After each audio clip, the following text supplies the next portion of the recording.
Pushpa brand.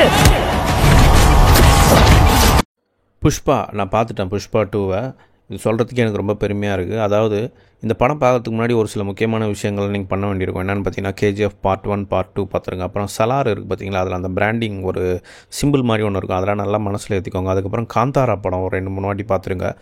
அதுக்கப்புறம் பாலையா படம் முடிஞ்சால் ஒரு 4-5 படம் எடுத்து வச்சு பார்த்துட்டு அதுக்கப்புறம் போயிட்டு புஷ்பா படத்தில் உட்காருங்க. ஏன்னா ஸ்ட்ரைட்டாக நீங்கள் போய் புஷ்பா படத்தில் உட்காந்துட்டு லாஜிக் சரியில்லை, லங்கோடு சரியில்லைலாம் சொல்லக்கூடாது நாளைக்கு அப்புறம் இந்த படம் பார்த்துட்டு எனக்கு ஒரு கான்ஃபிடென்ஸ் வந்ததுங்க. என்னால் ஸ்கிரிப்ட் எழுத முடியும் அப்படின்ற ஒரு கான்ஃபிடென்ஸு. இன்ஃபேக்ட் ரியாலிட்டி ஷோவாக உங்களில் யாழ் அடுத்த புஷ்பா டைரக்டர் அப்படின்னு ஒன்று வந்தால் கூட ஆச்சரியப்படுறதுக்கு ஒன்றும் இல்லை.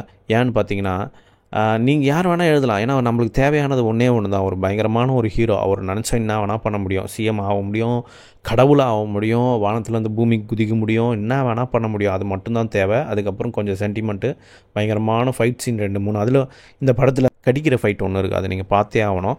அதெல்லாம் பார்த்துட்டு உங்களாலேயும் கண்டிப்பாக ஸ்கிரிப்ட் எழுத முடியும்னு நம்பிக்கை கண்டிப்பாக உங்களுக்கு வரும்.